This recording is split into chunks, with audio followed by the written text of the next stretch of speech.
बहुत बहुत धन्यवाद योगेश जी। आज के समारोह के अध्यक्ष परम आदरणीय महेश द्विवेदी जी, मुख्य अतिथि प्रोफेसर उषा सिन्हा साहिबा, विशेष अतिथि दिनेश चंद्र अवस्थी जी, मुख्य वक्ता नरेंद्र भूषण जी, डॉक्टर रंगनाथ मिश्रा सत्य जी की स्मृति में सम्मान पाने वाले आदरणीय अनिल मिश्र जी, रवीश पांडे जी और समारोह में उपस्थित तमाम बुजुर्गजन। बड़ा आसान कर दिया आज जो इस समारोह में दो मुख्य हैं। एक जो मुख्य अतिथि हैं प्रोफेसर उषा सिन्हा साहिबा, उन्होंने इस किताब पे जो अपनी शुभांशा लिखी है वो 21 पृष्ठों पे है।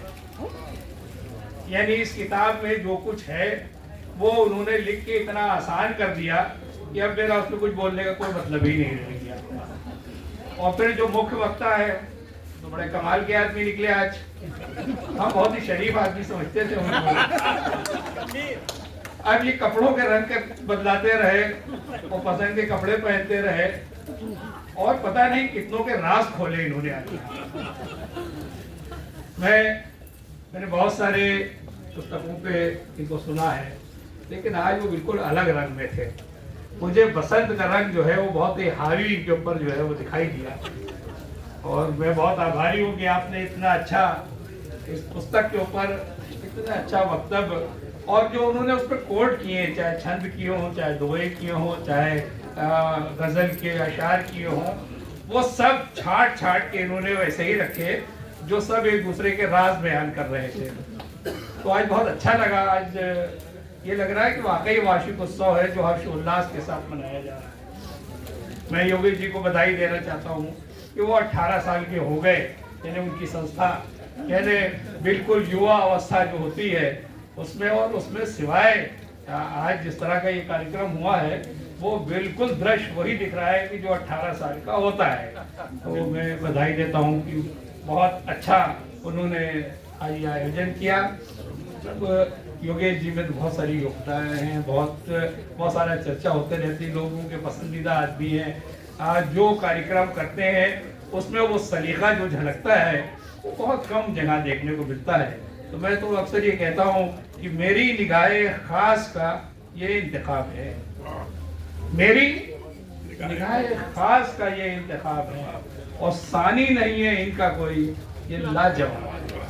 तो बेहतरीन ये कार्यक्रम करना बहुत आसान है। मैं बहुत सारे शहर में जाता रहता हूँ, आप तमाम लोग जाते हैं और जो साहित्यिक गोष्ठियाँ होती हैं उसमें एक एक आदमी को चिमटे से पकड़ कर रोकना पड़ता है। जब आखिर में अध्यक्षता का टाइम आता है अध्यक्ष को बोलने का, तो मालूम पता है कि 5, 7, 6 आदमी बचे हैं जिनमें अध्यक्षीय भाषण हो रहा है जो शुरू में सुनने के लायक होता है। लेकिन इस कार्यक्रम का कमाल है कि जब मैं आया तब भी इतने ही लोग थे और ये समापन की ओर बढ़ गया है कार्यक्रम तब भी इतने लोग हैं। और ये सिर्फ कशिश जो है वो हमारे अध्यक्ष की है, ये कशिश जो मुख्य अतिथि हैं उनकी है जिनको सुनने के लिए आप यहाँ बैठे हैं। तो शायरी ये जो कितना 7वां है, ये 8वां, ये भी 8वां है। हाँ, बिल्कुल अजूबे जैसे होते हैं ना उसी तरह से ये भी 8वां है। और ये साझा संकलन बहुत मुश्किल काम है और ऐसे दौर में जब जो गुरु शिष्य की परंपरा टूट रही है, यानी जिसे बड़ा संभाल के सत्य जी ने रखा था टूट रही है। अब जो हमारे सामने चाहे छंद हो, चाहे हाइकू हो, चाहे गीत हो, चाहे अगीत हो, चाहे गजल हो, यानी जितने विधाएं हैं उतनी विधाओं में जो कुछ आ रहा है वो बहुत उसको संपादन जो करने वाले लोग हैं उनके लिए बहुत मुश्किल का काम होगा जिसे उन्होंने संपादित किया। बहुत सारे तो वरिष्ठ लोग भी हैं इसमें जिसकी तरह शायद उन्होंने कुछ भी नहीं किया होगा, लेकिन बहुत ऐसे हैं जिसपे पूरा अस्तुरा इनको चलाना पड़ा होगा। इस पूरी पुस्तक को मैंने अभी यहाँ देखा, और ये पूरी पुस्तक जो साहब इतनी खूबसूरत सजी हुई पुस्तक है, यानी शब्दों से जो लफ्जियात हैं, जो पैरामीटर हैं, जो फंडामेंटल हैं, यानी उसको जिस विधा की तरफ आप बढ़ के देखिए, उस विधा में वो पूरी तरह से पूरे खड़े उतरते नजर आ रहे हैं। और ये बिना संपादक के और संपादक की जो वो विद्वतापूर्ण दृष्टि है, उसके बिना संभव नहीं है कि वो इतना अच्छा संकलन, यानी ऐसा एक आचार्य ओम नीरव का जिक्र किया है इन्होंने, और 7वें क्लास का छात्र 8वें क्लास का छात्र भी हो उसी संकलन में हो, और उसकी भी कविताएं जो है उसी तरह बोलती भी हों, जैसे आचार्य ओम नीरव की हैं, जैसे रविंद्र त्रिपाठी जी तिवारी जी की हैं, जैसे तमाम बड़े बड़े लोग यहाँ बैठे हैं, उनकी कविताएं हैं। और उनको एक साथ समाहित करना और समाहित करके एक संकलन निकालना बहुत मुश्किल काम है। तो शब्द तीर कहते हैं, तीर की मार अलग होती है, तलवार की मार अलग होती है। तीर की मार अलग होती है, तलवार की मार अलग होती है। शब्द कहते हैं कि शब्दों की मार अलग होती है। शब्दों को एक जगह जोड़ देना। और सबसे अच्छी बात है, यानी अगर जिस कवि का उन्होंने उसको समाहित किया है, अगर वो अगीत लिख रहा है तो सारे उसके जो है वो अगीत हैं। अगर उसने गीत की तरफ वो बढ़ा है तो सारे अगीत हैं उसमें, और गजल की तरफ गया है तो सारे गजल के उसके अंदर उसको समाहित किया गया। ये बहुत बड़ी बात है। शायर कहता है कि साहित्य ताजा कहानी मांगता है, साहित्य ताजा कहानी मांगता है, कलम हरदम रवानी मांगता है। साहित्य ताजा रवानी साहित्य ताजा कहानी मांगता है, कलम हरदम रवानी मांगता है। ये कैसा प्यास का मंजर है साकी, ये कैसा प्यास का मंजर है साकी, यहाँ दरिया भी पानी मांगता है। आज एक कवि लिखने बैठता है, जब तक तसव्वुर में नहीं डूबता है, चाहे नरेंद्र भूषण जी की तरह हो, चाहे रविंद्र तिवारी जी की तरह हो, चाहे और तमाम लोगों की जो लोग बैठे हैं, जितने राज खुले मैं उतने ही नाम ले रहा हूँ,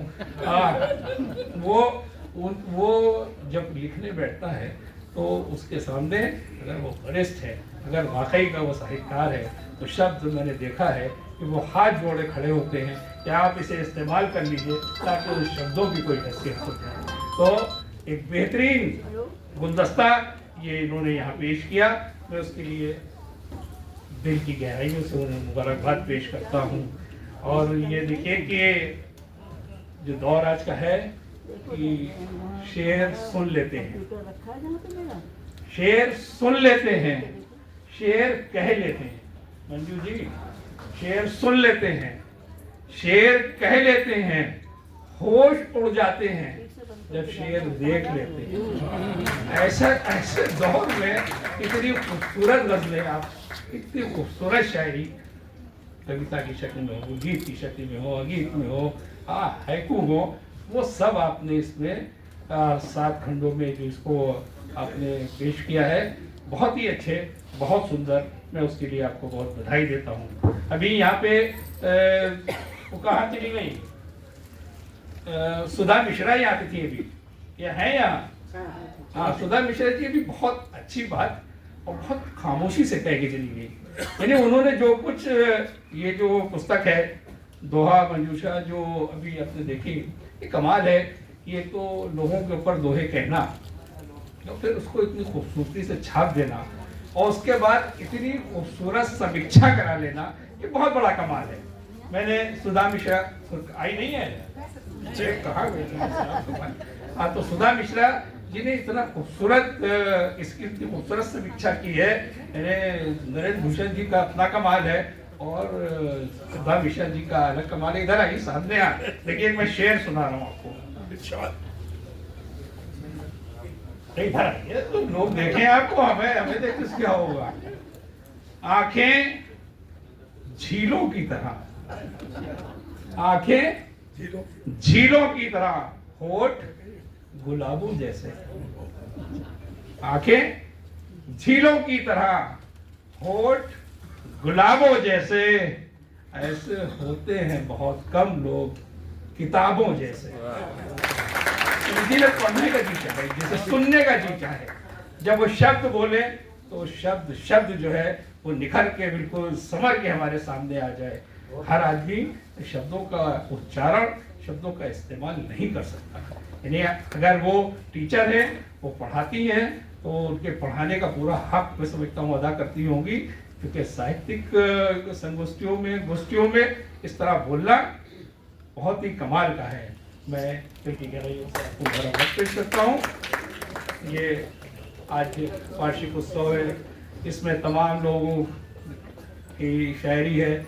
मैं चाहता था कि मैं सब पे बोलूं, और सब मैंने इसमें इतनी देर में मोड़ भी लिए, लेकिन वो सब इन्होंने ज़ाया कर दिया। नरेंद्र मोहन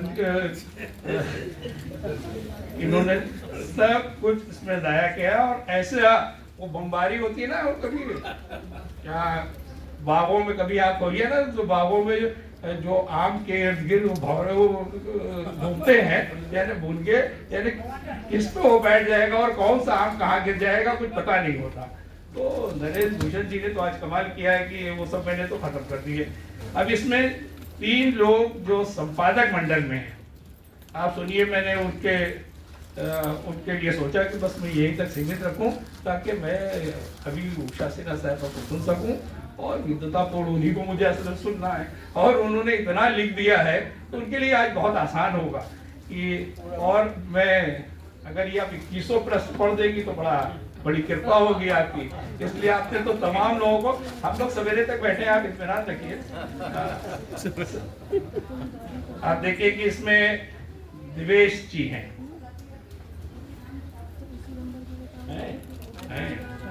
देखिए इनका, देखिए कविता का कि रोजगार के दिखे न लाले, रोजगार के दिखे न लाले, किस्मत के खुल जाएं ताले।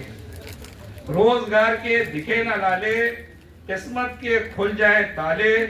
यश वैभव ऊर्जा अक्षय हो, वर्ष नया ये मंगलमय हो, वर्ष नया ये मंगलमय हो।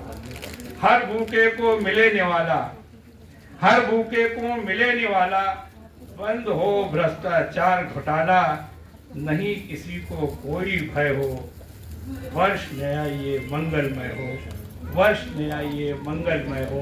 आप देखिए इतनी रवानी है, इतने खूबसूरती से इन्होंने इसको इसमें समाहित किया है। और दूसरी हमारी जो मंजू सक्सेना जी हैं, तो शायरी की बहुत बाकमाल शायरा है, और हम भी कभी कभी हैरतज़दा हो जाते हैं कि उर्दू के शब्द जो इस्तेमाल करती है, मुझे लगता है कि लुग़त यानी डिक्शनरी, शब्दकोश मुझे भी कभी कभी तलाशना पड़ जाते हैं। इतनी खूबसूरत शब्दावली का इस्तेमाल करती हैं। आप कहती हैं कि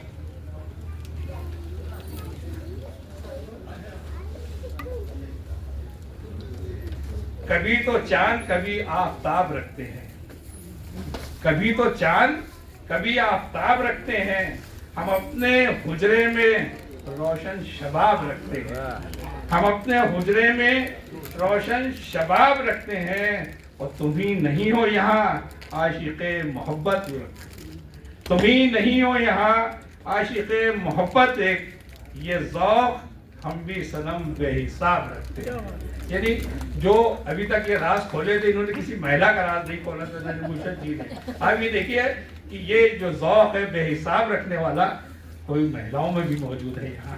आप देखिए कि इनकी नज़र का दूसरा शेर देखिए कि अजनबी तुमको निगाहों में बसा रखा है, अजनबी तुमको निगाहों में बसा रखा है, दिल की तख्ती पे तेरा नाम लिखा रखा है, दिल की तख्ती पे तेरा नाम लिखा रखा है। कोई वादा है न उम्मीद तेरे आने की, कोई वादा है न उम्मीद तेरे आने की, फिर भी आहट पे हर एक ध्यान लगा रखा है, फिर भी आहट पे हर एक ध्यान लगा रखा है। तो खूबसूरत शेर है।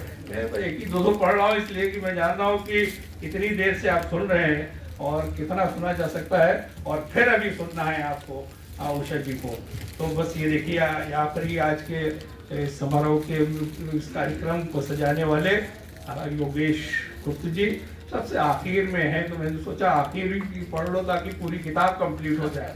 मैं कह दूं पहला पढ़ लिया और आखिरी पढ़ लिया, और मैं भी साहब पूरी किताब पढ़ के कमाल कर दिया मैंने। आप देखिए कि ये कहते हैं कि अभी एक इन्होंने आज बहुत ये भी किया कि ये संकलन जो इन्होंने यहाँ जिसका लोकार्पित कराया, फिर एक दूसरा जो आने वाला है उसका कवर आपने देखा है ना, तुम कहाँ हो, जरा शीर्षक देखिए आप, बिल्कुल सटीक शीर्षक देखिए कि पीले सरसों के खेतों के बीच, पीले सरसों के खेतों के बीच मैंने तुम्हारा नाम बोया था। पीले सरसों के खेतों के बीच मैंने तुम्हारा नाम बोया था, पर फसल में केवल प्रतीक्षा उगी, और प्रतीक्षा का रंग हमेशा अधूरा ही रहता है, अधूरा ही रहता है। तुम कहाँ हो, तुम कहाँ हो। देखिए कि प्रेम मैंने जाना कोई पूर्णता नहीं, वो एक सतत यात्रा है जहां मिलन भी विरह का ही एक शांत रूप है। तुम कहाँ हो, तुम कहाँ हो। आप देख रहे हैं आने वाली किताब का शीर्षक जिसे ढूंढ रहे हैं ये। आप कहते हैं कि तुम्हारी अनुपस्थिति मेरे भीतर एक उपस्थिति बन गई है। तुम्हारी अनुपस्थिति मेरे भीतर एक उपस्थिति बन गई है, जैसे मौन में छिपा हो कोई श्लोक, जैसे मौन में छिपा हो कोई श्लोक, इसे केवल आत्मा ही पढ़ सकती है। जब कचनार मुस्कुराएगा और कोयल का स्वर सुनाएगा, तुम कहाँ हो, तुम कहाँ हो। ये शीर्षक मुझे लगता है इसीलिए रखा गया है, इसीलिए इस शीर्षक का चयन किया गया है, उस तलाश में जिसकी इन्हें अभी तक है। सब लोग नरेंद्र भूषण जी अपनी जिंदगी पूर्ण करने के बाद पुरानी यादों में खोए हैं, और वहां तक अभी योगेश जी पहुंचे भी नहीं। तुम कहाँ हो, इसी तलाश में है। ये शीर्षक बहुत अच्छा है, और मैं इसके लिए उनको बधाई देता हूँ, मुबारकबाद पेश करता हूँ, और इतनी देर आपने सुना मुझे, उसके लिए बहुत धन्यवाद। मैं उषा जी को और अजय जी को सुनने के लिए बैठा हूँ, बहुत बहुत धन्यवाद।